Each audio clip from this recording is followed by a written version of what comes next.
Hey, it's Wally Adamchik with Nothing Builds Itself, and have you been enrolled in every stress management course in the world by friends, family, and coworkers? Has the American Association of Jerks considered you for their Lifetime Achievement Award? Is a month in solitary confinement your dream vacation?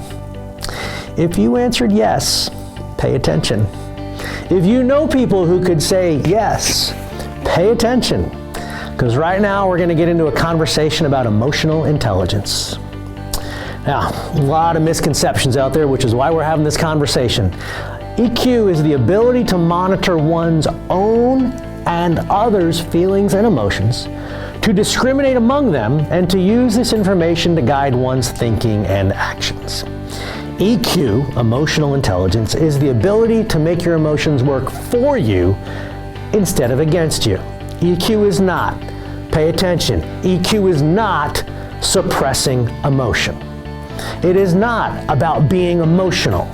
It is not about being nice and agreeable. It is not about optimism. It is not about motivation, and it's not about reading people. It's about understanding yourself and understanding others. There's a lot to this. Pay attention. There's actually 5 big areas, and the first one here is self-perception. Within the umbrella of self-perception, we have self-regard, respecting oneself while understanding and accepting my own strengths and weaknesses. This has a lot to do with inner strength and self-confidence. Self-actualization. This is the willingness to persistently try to improve oneself and engage in the pursuit of personally relevant and meaningful objectives that lead to a rich and enjoyable life. And finally, in this area, emotional self-awareness. This is recognizing what's going on inside of me. This is the differentiating inside of me of knowing how am I feeling? What's going on inside of me? Why am I feeling this way? And more importantly, how is that impacting my thoughts and actions, and what's coming out and impacting those of others? Next in this area of EQ is self-expression. So 3 sub-areas here. Emotional expression is openly expressing one's feelings verbally and non-verbally. Then within self-expression, there's assertiveness, which involves communicating feelings, beliefs, and thoughts openly and defending personal rights and values in a socially acceptable, non-offensive, and non-destructive manner. That might be one I need to read again, but I'll let it go right now. No, I'm going to go there. Socially acceptable, non-offensive, and non-destructive manner. This is one of the ones where we have some issues in the construction world. And finally, in this area is independence, the ability to be self-directed and free from emotional dependency on others. Decision-making, planning, and daily tasks are completed autonomously. In other words, I'm not dependent upon others to make decisions. The third area of EQ is interpersonal. By interpersonal relationships, we mean the ability to develop and maintain mutually satisfying relationships that are characterized by trust and compassion. Empathy, recognizing, understanding, and appreciating how other people feel. Empathy involves being able to articulate your understanding of another's perspective and behaving in a way that respects others' feelings. Let me pause here for a second. Traditionally, when people hear EQ, they hear empathy. EQ, empathy. Okay, so empathy is part of emotional intelligence. Empathy is not emotional intelligence. That's a very important distinction, because so often people get focused on this little piece and they miss the bigger piece. Next in this part is social responsibility, which is willingly contributing to society, to societal groups, and the welfare of the group. This involves acting responsibly, having social consciousness, and showing concern for the greater community. We don't always see this one in construction. Then there's decision-making, and under the umbrella of decision-making, there's problem-solving and the ability to find solutions to problems in situations where emotions are involved. Problem-solving includes the ability to understand how emotions impact decision-making. Big one on self-awareness there. Here's a good one. It's called reality testing, and it's the capacity to remain objective by seeing things as they really are. This involves recognizing when emotions or personal bias can cause one to be less objective. This is where in a sports game or in a sports contest, you can see people on each side, who saw the exact same play, but call it the exact same 100 degrees opposite. He was out, he was safe, it was pass interference, it wasn't pass interference. That's where reality testing gets tested most, I think. But it's being able to see the world for the way the world is without our emotion. Impulse control, the ability to resist or delay an impulse. Can you keep your mouth shut? To your ability to hold on to temptation to act and avoid rash behaviors. And then finally, stress management.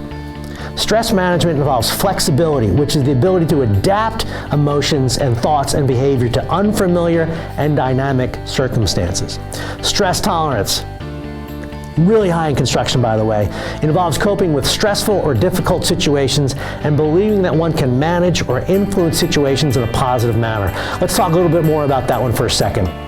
In stress tolerance, we would think, hey, it's great. If my stress tolerance is high, give me more. I can take it, and that's great. But what about your team? If I'm loading it on to me, then my team is getting it loaded onto them too, and that can be a problem. And then finally in this area is what we call a force multiplier of optimism. It says the glass half full or half empty thing. It's that positive attitude and outlook on life, remaining hopeful and resilient despite occasional setbacks. So there were 5 big buckets there, and I'll recap them in a moment. But the other thing you got to think about here is this thing called neuroplasticity, which says you can change. All too often people come to me and say, well, that's just the way I am. And that's, I don't know if it's lazy or cowardly or short-minded or whatever, but neuroplasticity, that you can teach an old dog new tricks. It takes some time, it takes some effort, but all these things we've talked about from an EQ perspective are things you can work on. So, here's some things to think about. Please do. Think about your feelings. Yeah, you really got to do it. My wife will say, you look like in a bad mood. I'm like, I don't know. Why? I go, I don't know. She goes, yeah, you probably do know. Okay, I hate when she does that. Learn from other perspectives, right? Understand what's going on from the other side. Don't judge, learn. Learn to pause. Just because they ping, you don't have to pong. The key here is to respond, not react. Practice empathy. Everybody has a bad day, and understanding that is a good thing. Praise others. Positive recognition. It takes 10 oh shits to make up for one attaboy. So, actually it takes 10 attaboys to make up for one oh shit. So, that's one of the things you got to think about. Apologize. If you're wrong, admit it. I mean, we all make mistakes. It's okay. One of the things that can be really annoying is people who never admit when they're wrong. Forgive. Once again, people make mistakes. Be authentic. Be yourself. Don't try to be anybody else. Be the best you can possibly be. Control your thoughts. Don't get into your own doom loop in your brain and spiral down to a place where your emotions get you in trouble. And finally, never stop learning. Right? Neuroplasticity. Think about this. Think about these things. What effect does your communication have on others? Are you open to other perspectives? How does your mood affect your thoughts and decision making? Do you find it difficult to admit when you're wrong? Are you more positive or are you more negative? What are your emotional strengths? I mean, these are things to think about. And if you're going to improve your emotional intelligence, and you can.